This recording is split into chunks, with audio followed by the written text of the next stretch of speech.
AP DSC 2025కి సంబంధించి అయితే ఒక అప్డేట్ న్యూస్ అయితే వచ్చిందండి. స్కిప్ చేయకుండా వీడియో చివరి వరకు చూడండి. ఇంకా ఎవరైనా సబ్స్క్రైబ్ చేసుకున్న వాళ్ళంటే సబ్స్క్రైబ్ చేసుకోండి. ఎస్సీ వర్గీకరణ అమలులో మరో కీలక ముందడుగు పడిందండి.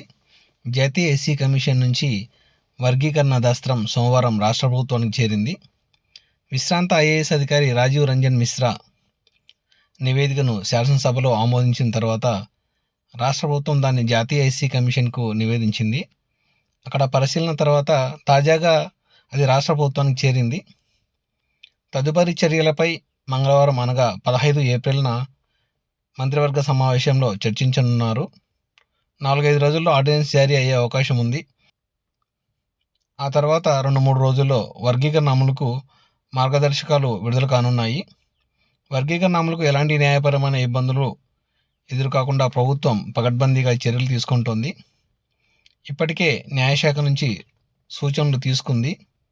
కొత్త విద్యా సంవత్సరం ప్రారంభమయ్యే నాటికి ఉపాధ్యాయ పోస్టులో భర్తీ చేస్తామని ఇప్పటికే ప్రభుత్వం ప్రకటించింది.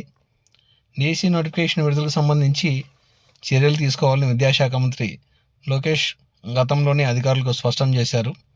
ఈ డిఎస్సి నోటిఫికేషన్ నుంచే ఎస్సీ వర్గీకరణ అమల్లోకి రానుంది. వారంలో విద్యాశాఖ మెగా డిఎస్సి నోటిఫికేషన్ రిలీజ్ చేసే అవకాశం ఉంది.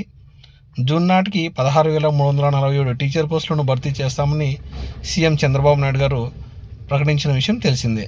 ఇదండి ఏపీ డిఎస్సి 2025కి సంబంధించిన లేటెస్ట్ అప్డేట్ న్యూస్. ఇంకా ఎవరైనా సబ్స్క్రైబ్ చేసుకోవాలంటే సబ్స్క్రైబ్ చేసుకోండి. Thank you.